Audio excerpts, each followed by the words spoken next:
அணு என்ற உடனே நமக்கு முதலில் தோன்றுவது என்ன? அணுகுண்டு, அணு ஆயுதம், கதிரியக்கம், உயிருக்கு ஆபத்து, நாட்டுக்கு ஆபத்து. இன்னும் கொஞ்சம் யோசித்தால் அணு மின்சாரம், அது நல்லதா கெட்டதா என்ற விவாதங்கள். 2008 இந்திய அமெரிக்க அணுசக்தி ஒப்பந்தத்தை முன்வைத்து அரசியல் அரங்கத்தில் நடந்த மாற்றங்கள். உண்மையில் இந்த அணு என்பது என்ன? அதை பற்றி விளக்கமாக சொல்வது இந்த அத்தியாயத்தின் நோக்கம். இன்று நம்ம எல்லாம் மிகவும் பயமுறுத்துகிற ஒரு விஷயம் அணு ஆயுத ஆபத்து. விட்டால் இந்தியாவுக்கும் பாகிஸ்தானுக்கும் இடையே அணு ஆயுத போர் நடக்கலாம் என்று மேலை நாடுகள் பயப்படுகின்றன. பாகிஸ்தானின் நிலையற்ற அரசையும் அங்கு பயங்கரவாதிகள் செய்யும் நாசத்தையும் பார்த்தால் எந்த நேரமும் பாகிஸ்தானிடமுள்ள அணுகுண்டுகள் பயங்கரவாதிகள் கையில் சிக்கி அதனால் உலகுக்கே ஆபத்து ஏற்படுமோ என்று அமெரிக்கா முதற்கொண்டு அனைத்து நாடுகளும் பயப்படுகின்றன. அணுகுண்டு என்பது தொட்டவுடனே வெடித்துவிடக்கூடியதா? உண்மையில் அணுகுண்டு சாதாரண வெடிகுண்டுகளுடன் ஒப்பிடும்போது நிறையவே வித்தியாசப்படுகிறது. தப்பி ஓடுகின்ற பயங்கரவாதிகள் விட்டு செல்கின்ற குண்டு வெடிக்காமல் கிடந்தால் யாரும் அதை நெருங்காதபடி போலீசார் பாதுகாப்பு வளையம் அமைத்து விடுவார்கள். வெடிகுண்டு நிபுணர்கள் விரைந்து வந்து அதை பாதுகாப்பான இடத்திற்கு எடுத்துச் சென்று செயலிழக்கச் செய்வார்கள். வெடிக்காத எந்த குண்டும் ஆபத்தானதே. ஐரோப்பிய நாடுகளில் 2ஆம் உலகப் போரின் போது வானிலிருந்து வீசப்பட்டு பல ஆண்டு காலம் அப்படியே கிடந்து தெரியாதனமாக யாரோ தொட்டதும் வெடித்த குண்டுகள் ஏராளம். சாதாரண குண்டுகளுடன் ஒப்பிட்டால் இந்த ஒரு அம்சத்தில் மட்டும் அணுகுண்டுகள் மிக சாதுவானவை. அணுகுண்டுகள் விமானத்திலிருந்து தற்செயலாக கீழே விழுந்தால் வெடிக்காது. அணுகுண்டு ஒன்றை ஏற்றிச் செல்கின்ற விமானம் தரையில் மோதி நொறுங்கினாலும் அணுகுண்டு அப்படியே கிடைக்குமே தவிர வெடித்து விடாது. அணுகுண்டை ஏற்றிச் சென்ற விமானங்கள் தரையில் மோதி நொறுங்கிய சில சம்பவங்களும் நடந்திருக்கின்றன. அமெரிக்க இராணுவ விமானங்களிலிருந்து ஏதோ ஒரு காரணத்தினால் தவறி கடலில் விழுந்த சில அணுகுண்டுகள் இன்னமும் கடலுக்கடியில் கிடக்கின்றன. ஐரோப்பாவில் ஸ்பெயின் நாட்டின் அருகே 1966ஆம் ஆண்டில் 2 அமெரிக்க இராணுவ விமானங்கள் வானில் மோதிக்கொண்டபோது ஒரு இராணுவ விமானத்தில் இருந்த 4 ஹைட்ரஜன் குண்டுகளில் 3 நிலப்பகுதியில் விழுந்தன. ஒரு ஹைட்ரஜன் குண்டு கடலில் விழுந்தது. 80 நாட்கள் கழித்து அந்த குண்டு மீட்கப்பட்டது. கடலில் மனிதன் செல்ல முடியாத மிக ஆழத்தில் சில அணுகுண்டுகள் கிடக்கின்றன. கடலுக்கடியில் கிடக்கின்ற அணுகுண்டை கைப்பற்ற சர்வதேச பயங்கரவாதிகள் முயற்சிப்பது போலவும் அத்திட்டம் வெற்றிகரமாக முறியடிப்பது போலவும் சில ஆங்கில படங்கள் கூட எடுக்கப்பட்டுள்ளன. அணுகுண்டை ஒன்றை நீங்கள் தைரியமாக காலால் எட்டி உதைக்கலாம். அணுகுண்டை சம்மட்டியால் ஓங்கி அடிக்கலாம். அதை நெருப்பில் போடலாம். உயரே இருந்து கீழே வீசி எரியலாம். ஆனால் நீங்கள் என்ன செய்தாலும் அணுகுண்டு வெடிக்காது. போரில் சாதாரணமாக பயன்படுத்துகின்ற குண்டுகளிலிருந்து அணுகுண்டுகள் முற்றிலும் வித்தியாசமானவை. தீபாவளியின் போது வெடிக்கப்படுகின்ற அணுகுண்டை பட்டாசு தீ வைத்ததும் அது பயங்கர சத்தத்துடன் வெடிக்கிறது. அணுகுண்டு பட்டாசுக்குள் வைக்கப்பட்டுள்ள வெடிமருந்து தீப்பற்றியதும் எரிந்து வாயுக்கள் உருவாகின்றன. அந்த வாயுக்கள் விரிந்து பெரும் இடத்தை ஆக்கிரமிக்க முயல்கின்றன. சணல் கயிற்றினால் சிறிய இடத்துக்குள் அடைத்து வைக்கப்பட்டுள்ள நிலையில் அந்த வாயுக்கள் விரிவடையும் போது கயிற்றை பீய்த்து கொண்டு வெளியே வருகின்றன. அப்போது டமார் என்று சத்தம் எழுகிறது. அணுகுண்டு பட்டாசு வெடிப்பதை வேதியியல் வினை, கெமிக்கல் ரியாக்ஷன் என்று கூறலாம். போரில் பயன்படுத்துகின்ற வெடிகுண்டுகளும் இந்த தத்துவத்தின் அடிப்படையில் தான் வெடிக்கின்றன. ஆனால் இவற்றுடன் ஒப்பிட்டால் அணுகுண்டு முற்றிலும் மாறுபட்டது. அடிப்படையில் பார்த்தால் அணுகுண்டு என்பது வெறும் உலோக பொடியால் ஆன ஓர் உருண்டை.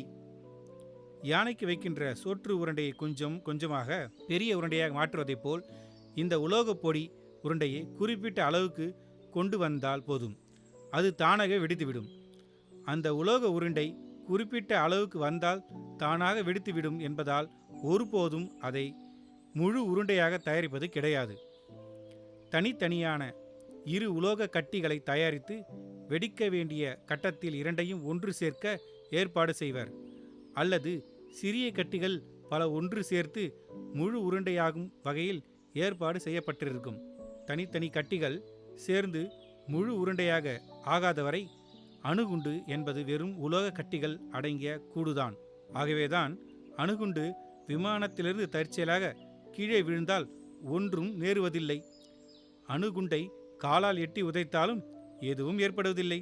அணுகுண்டாக வெடிக்கின்ற அந்த உலோக உருண்டை எந்த அளவில் இருக்க வேண்டும், எவ்வளவு கிலோ உலோக பொடி எடுத்து உருண்டையாக்க வேண்டும் என்பன பரம ரகசியமானவை. தவிர அணுகுண்டை தயாரிப்பதில் வேறு பல நுட்பமான விஷயங்களும் உள்ளன. இன்னொரு வகையில் பார்த்தால் அணுக்கள் அழியும் போதுதான் அணுகுண்டு வெடிக்கிறது.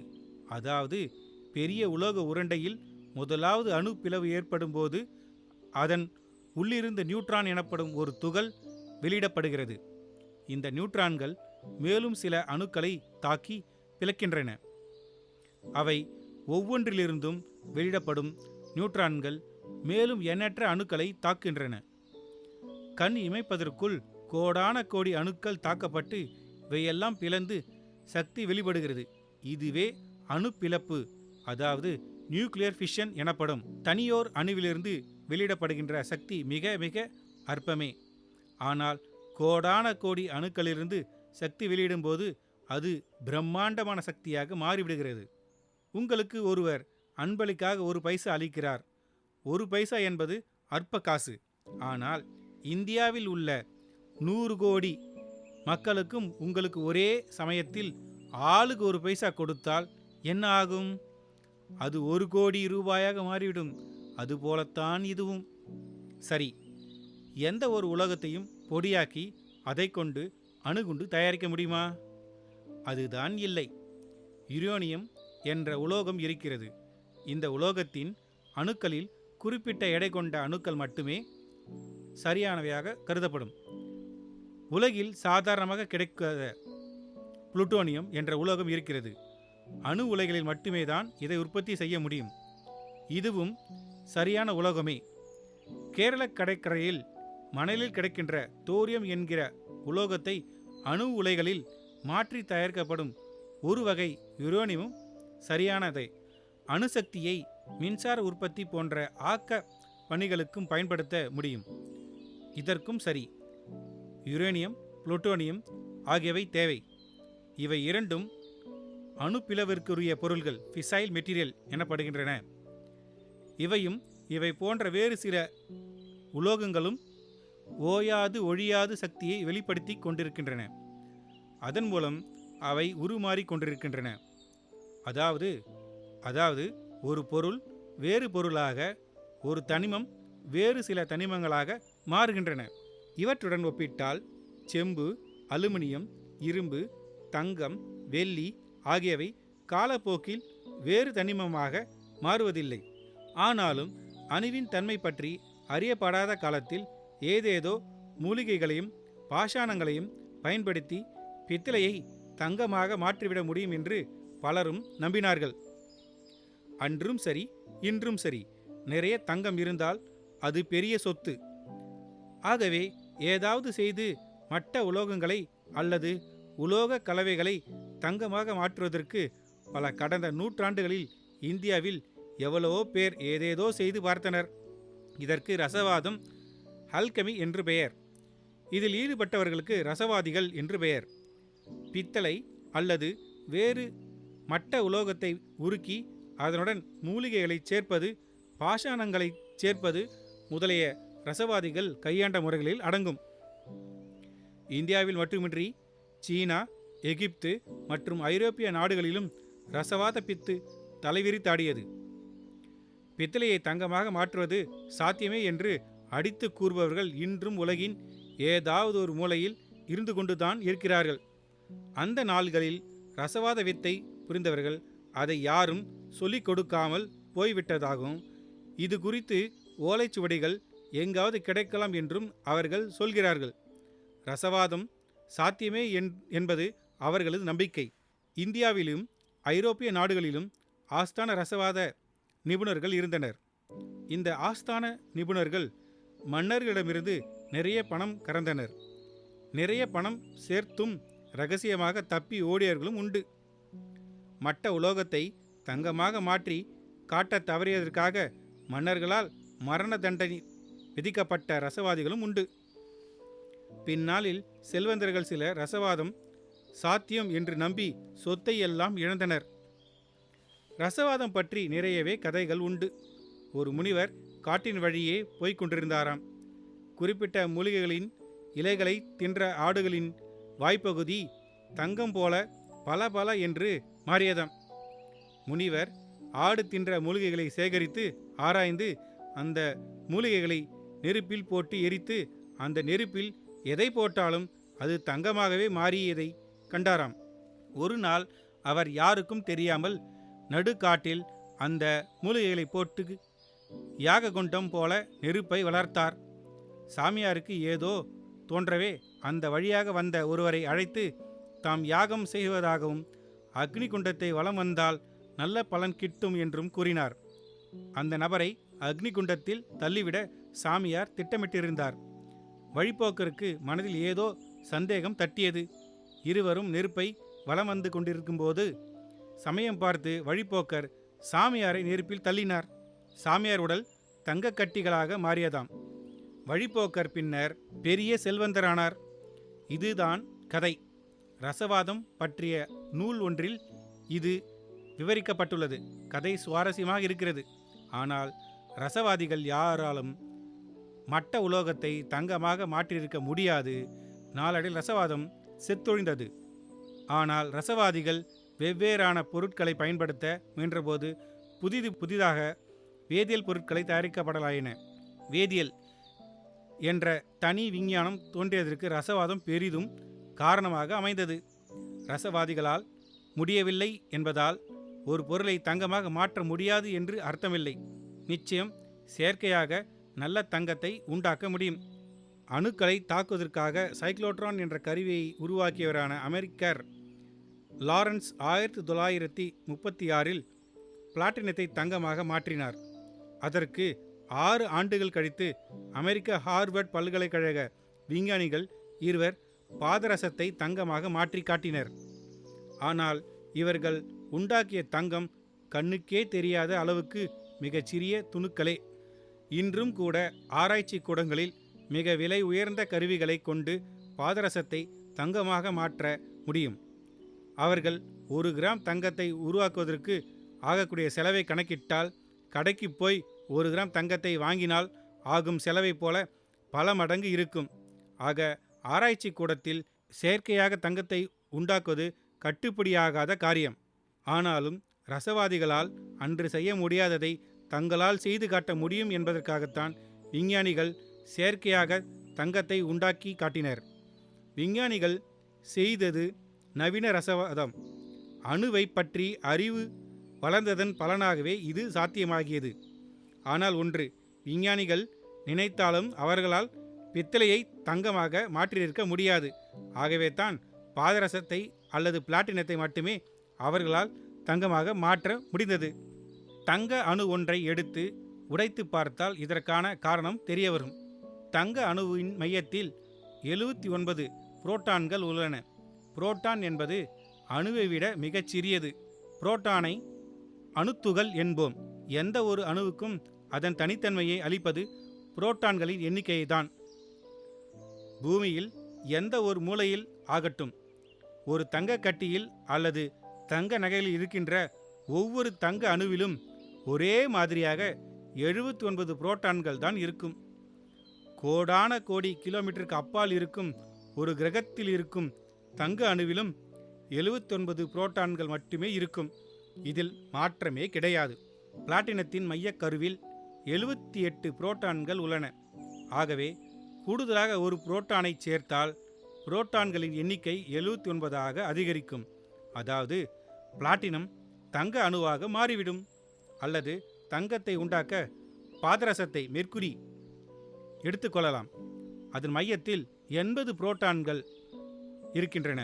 அவற்றிலிருந்து ஒன்றை அகற்றினால் எண்ணிக்கை 79ஆக குறைந்துவிடும். பாதரசம் தங்கமாக மாறிவிடும். அமெரிக்க விஞ்ஞானிகள் இவ்விதமாகத்தான் பிளாட்டினத்தை பாதரசத்தையும் தங்கமாக மாற்றி காட்டினர்.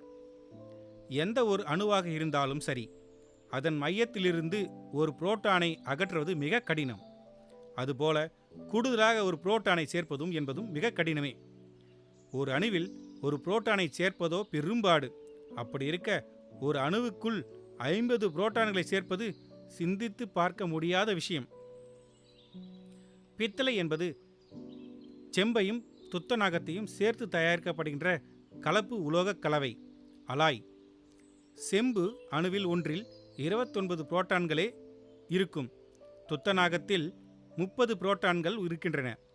ஆகவே முதலில் பித்தளையிலிருந்து செம்பு அணுக்களையும் துத்தநாக அணுக்களையும் தனித்தனியாக பிரிக்க வேண்டும். பிறகு செம்பு அணுக்குள் ஒவ்வொன்றிலும் கூடுதலாக 50 புரோட்டான்களையும் துத்தநாக அணுக்கள் ஒவ்வொன்றிலும் கூடுதலாக 49 புரோட்டான்களையும் சேர்க்க வேண்டும். இப்படி செய்ய முடிந்தால் பித்தளை தங்கமாக மாறும். இது நடக்கிற காரியமா? அல்ல. ஆகவே தான் அந்த நாள்களில் ரசவாதிகளின் கனவு சாத்தியப்படவில்லை. ரசவாதத்தால் சாதிக்க முடியாத ஒன்றை அணுவுக்குள் மாற்றம் ஏற்படுத்தி சாதிக்க முடிந்தது. ஆனால் ஒரு அணுவை எப்படி மாற்றுவது? அதே போல ஒரு அணுகுண்டு வெடிக்கும்போது ஏற்படும் கடுமையான அழிவை எது உருவாக்குகிறது? இவற்றை புரிந்து கொள்ள கதிர்வீச்சு என்பது நாம் புரிந்து கொள்ள வேண்டும். எக்ஸ்ரே என்றால் இன்று பட்டி தொட்டியில் உள்ளவர்களுக்கு தெரியும். கீழே விழுந்ததில் எலும்பு முறிந்திருக்கலாம் என்று சந்தேகம் ஏற்பட்டால் உடனே எக்ஸ்ரே எடுத்துக்கொள்வதற்கு தயங்குவதில்லை. ஆனால் சுமார் 100 ஆண்டுகளுக்கு முன்னர், அதாவது எக்ஸ்ரே கண்டுபிடிக்கப்பட்ட சமயத்தில் அமெரிக்காவிலும் மற்றும் பல நாடுகளிலும் எக்ஸ்ரே என்றாலே மக்கள் பயந்து ஓடினர். எக்ஸ்ரே கருவி முன்பாக ஒருவர் நின்றால் அது எதிரே நிற்பவரை ஆடையற்றவராக காட்டும் என்ற அர்த்தமற்ற பயமே அதற்கு காரணம். இந்த பயத்தை பயன்படுத்தி லாபம் சம்பாதிக்கும் நோக்கில் சில வியாபாரிகள் எக்ஸ்ரே ஊடுருவ முடியாத ஜட்டிகள் என்று கூறி விதவிதமான உள்ளாடைகளை விற்பனை செய்தனர். இப்படி தவறான பயம் இருந்ததில் வியப்பில்லை. அப்பொழுது எக்ஸ்ரே கண்டுபிடிக்கப்பட்டு 5 ஆண்டுகளே ஆகியிருந்தன. தவிர புதையலை கண்டுபிடிக்க எக்ஸ்ரே கருவிகள் பயன்படுத்தப்படுவது போலவும் பிக்பாக்கெட்காரர்கள் எக்ஸ்ரே மூலம் யார் பிக்பாக்கெட்டில் பணம் இருக்கிறது என்று கண்டுபிடிப்பது போலவும் அப்பொழுது பத்திரிகைகளில் ஜோக்குகள் வெளியாகின. ஆரம்பத்தில் எக்ஸ்ரேயை கண்டு பயந்ததற்கு மாறாக அமெரிக்காவில் பின்னர் நேர் விபரீத நிலை ஏற்பட்டு ஷூ விற்கின்ற கடைகளிலும் வைக்கப்பட்டிருந்தன. காலில் எந்த சைஸ் ஷூ மிகச் சரியாக பொருந்துகிறது என்று கண்டறிய கடைக்காரர்கள் எக்ஸ்ரே மிஷினை பயன்படுத்தினர். எக்ஸ்ரேயின் தீங்கான அம்சங்களை உணரப்படாததற்கு இதற்கு முக்கிய காரணம். தவிர ஆரம்ப காலத்தில் யார் யார் எக்ஸ்ரே மிஷின் வைத்திருக்கலாம் என்பது குறித்த கட்டுப்பாடுகள் உருவாக்காமல் இருந்ததும் இதற்கு காரணம். அது மட்டுமின்றி ஆஸ்பத்திரிகளில் எக்ஸ்ரே கருவியை பயன்படுத்திய ஊழியர்களும் டாக்டர்களும் கூட எக்ஸ்ரேயின் ஆபத்தை அவ்வளவாக உணரவில்லை. அந்த காலகட்டத்தில் லண்டனில் ஒரு மருத்துவமனையில் பணியாற்றிய ஊழியர் ஒருவர் எக்ஸ் கதிர்களால் கடுமையாக பாதிக்கப்பட்டதன் விளைவாக அவரது கைவிரல் நகத்தை வெட்டி எடுக்க வேண்டியதாயிற்று. பிறகு அவரது 3 விரல்கள் அகற்றப்பட்டன. பின்னர் 2 கைகளுமே வெட்டி எடுக்க நேரிட்டது. தவிர எக்ஸ்ரே கருவிகளை கையாண்ட ஊழியர்கள் பலர் அகால மரணமடைந்தனர். பின்னர் தான் எக்ஸ்ரே கருவிகளை கையாள்வது குறித்து கடும் கட்டுப்பாடுகள் விதிக்கப்பட்டன. இப்பொழுது இந்தியாவிலும் இது குறித்த கட்டுப்பாடுகள் உள்ளன. அது மட்டுமல்ல, ஒருவரை எந்த அளவுக்கு எக்ஸ்ரேக்கு உட்படுத்தலாம் என்பது குறித்து மருத்துவ ரீதியில் விதிமுறைகள் உள்ளன. எக்ஸ்ரே கருவியை கையாளும் மருத்துவர்களுக்கும் தொழில்நுட்ப பணியாளர்களுக்கும் குறிப்பிட்ட அளவுக்கு மேல் எக்ஸ்ரேயை கையாளக்கூடாது என்றும் விதிகள் உள்ளன. இரவில் நீங்கள் விளக்கு முன்பாக கையை நீட்டினால் எதிரே உள்ள சுவரில் நிழல் விழுகிறது. விளக்கிலிருந்து வரும் ஒளிக்கதிர்களால் உங்கள் கையை ஊடுருவ முடியவில்லை என்பதால்தான் சுவரில் நிழல் விழுகிறது. இத்துடன் ஒப்பிட்டால் எக்ஸ்ரே கருவிலிருந்து வெளிப்படும் கதிர்களால் உங்கள் கையை ஊடுருவ முடிகிறது. அதிலும் ஒரு வித்தியாசம் உள்ளது. அக்கதிர்களால் தசைகளை நன்கு ஊடுருவ மறுபக்கம் செல்ல முடிகிறது. ஆனால் அக்கதிர்களால் தசைகளை நன்கு ஊடுருவி மறுபக்கம் செல்ல முடிகிறது. ஆனால் எலும்புகளை அவற்றால் ஓரளவு தான் ஊடுருவ முடிகிறது. ஆகவே எலும்பின் நிழல் புகைப்படச் சுருளில் விழுகிறது. கையில் மோதிரம் அணிந்திருந்தால் அதன் நிழல் எக்ஸ்ரே படத்தில் விழும். எக்ஸ் கதிர்கள் எலும்பை ஊடுருவும்போது எலும்பில் முறிவு இருந்தால் அந்த மெல்லிய இடுக்கு வழியேயும் கதிர்கள் ஊடுருவுகின்றன. ஆகவே தான் எக்ஸ்ரே படத்தில் எலும்பு முறிவை கண்டுபிடிக்க முடிகிறது. மருத்துவத்துறைக்கும் வெளியேயும் எக்ஸ்ரே கருவிகள் பயன்படுத்தப்படுகின்றன. விமான நிலையங்களில் எக்ஸ்ரே கருவிகள் உள்ளன. பயணிகள் கொண்டு வரும் பெட்டிகளில் விமானத்தில் ஏற்றப்படுவதற்கு முன் எக்ஸ்ரே கருவிகள் மூலம் சோதிக்கப்படுகின்றன. பெட்டிக்கு உள்ளே துப்பாக்கி, வெடிகுண்டு போன்றவை இருந்தால் கண்டுபிடிக்க இக்கருவி உதவுகிறது. தொழிற்சாலைகளிலும் பல பணிகளுக்கு எக்ஸ்ரே கருவிகள் பயன்படுத்தப்படுகின்றன. எங்கு வேண்டுமானாலும் கையோடு எடுத்துச் செல்லத்தக்க எக்ஸ்ரே கருவிகள் வந்துவிட்டன. ஒளி கதிருக்கும் எக்ஸ்ரே மிஷினிலிருந்து வெளிப்படும் கதிர்களுக்கும் பெரிய வித்தியாசமில்லை. எக்ஸ் கதிர்கள் குறைந்த அலைநீளம் கொண்டவை என்பதால் எளிதில் ஊடுருவுகின்றன. ஒளி கதிரை ஒளி அலை என்று சொல்வதுண்டு. அந்த அளவில் எக்ஸ்ரே கதிர்களும் ஒரு வகை அலைகளே. ஜெர்மனி நாட்டைச் சேர்ந்த ஆராய்ச்சியாளரான ரான்ஜன் நவம்பர் மாதம் 8ஆம் தேதி 1895 அன்று எக்ஸ்ரேயை கண்டுபிடித்தார். அதற்கு முன்னரே பலர் இது தொடர்பான பல சோதனைகளை நடத்தியிருக்கின்றனர். ஆனால் இந்த கதிர்களை பற்றி திட்டவட்டமாக அறிந்து கூறியவர் ரான்ஜன் தான். ரான்ஜன் எக்ஸ்ரே கதிர்களை கண்டுபிடித்த போது அது எவ்விதம் தோன்றுகிறது என்பது புதிராக இருந்தது. பொதுவில் மர்மமாக இருக்கின்ற எதுவாக இருந்தாலும் அதற்கு ஆங்கிலத்தில் எக்ஸ் என்று பெயர் வைப்பது வழக்கம். ஆகவேதான் ரான்ஜன் இந்த கதிருக்கு எக்ஸ் கதிர் என்று பெயரிட்டார். இக்கதிருக்கு ரான்ஜனின் பெயரை வைக்கலாம் என்று அப்போதே பலர் கூறினர். அடக்கமிக்க ரான்ஜன் இக்கருத்தை நிராகரித்து விட்டார். ஜவுளி உற்பத்தியாளரின் புதல்வரான ரான்ஜன் இளம் வயதில் கல்வியில் ஆர்வம் காட்டி படிப்படியாக முன்னேறி இயற்பியல் பேராசிரியர் ஆனார். உதவியாளரை கூட வைத்து கொள்ளாமல் பரிசோதனைகளுக்கான கருவிகளை தாமே தயாரித்து கொள்பவராக இருந்தார். எக்ஸ்ரேயை கண்டுபிடித்ததற்காக அவருக்கு 1901 நோபல் பரிசு வழங்கப்பட்டது. அணுக்களை சீண்டும் போது அணுவுக்குள் எலக்ட்ரான்கள் தங்கள் சுற்றுப்பாதையிலிருந்து வேறு சுற்றுப்பாதைக்கு தாவுவதன் விளைவாக எக்ஸ் கதிர்கள் வெளிப்படுகின்றன. எக்ஸ்ரே கருவியில் இதற்கான ஏற்பாடு உள்ளது. பூமியில் எக்ஸ் கதிர்கள் இயற்கையில் தாமாக தோன்றுவதில்லை. இதற்கான கருவிகள் மூலம்தான் எக்ஸ் கதிர்களை தோற்றுவிக்க முடியும். ஆனால் விண்வெளியில், குறிப்பாக நட்சத்திரங்களில் சக்தி மிக்க எக்ஸ் கதிர்கள் தோற்றுவிக்கப்படுகின்றன. எக்ஸ் கதிர்கள் தீங்கு விளைவிப்பவை என்று ஏற்கனவே நாம் குறிப்பிட்டோம். விண்வெளியில் பல நட்சத்திரங்கள் வெளிப்படும் எக்ஸ் கதிர்கள் பூமியை நோக்கி வந்தாலும் அவை தரையை வந்தடைவதில்லை. பூமியை சுற்றியுள்ள காற்று மண்டலம் அவற்றை தடுத்து விடுகிறது. சில நட்சத்திரங்கள் ஒளிவிட்டு பிரகாசிப்பதற்கு பதில் எக்ஸ் கதிர்களை மட்டுமே வெளியிடுபவையாக உள்ளன. அந்த நட்சத்திரங்களை நம்மால் பூமியிலிருந்து தொலைநோக்கி மூலம் காண முடியாது. ஆகவே அந்த மாதிரியான நட்சத்திரங்களை ஆராய்வதற்கென்றே ஒரு விசேஷ செயற்கைக்கோளை அமெரிக்காவின் நாசா அமைப்பு பறக்கவிட்டுள்ளது. இந்த செயற்கைக்கோளுக்கு இந்தியாவில் பிறந்து அமெரிக்காவில் வாழ்ந்த பிரபல வானியல் நிபுணர் சுப்பிரமணியம் சந்திரசேகரின் பெயர் வைக்கப்பட்டுள்ளது. ரான்ஜன் எக்ஸ் கதிரை கண்டுபிடித்ததற்கு பிறகு அணு பற்றிய ஆராய்ச்சி தீவிரமடைந்தது. எக்ஸ் கதிரை கண்டுபிடிக்கப்பட்ட மறு ஆண்டே மற்றொரு மர்ம கதிரும் கண்டுபிடிக்கப்பட்டது.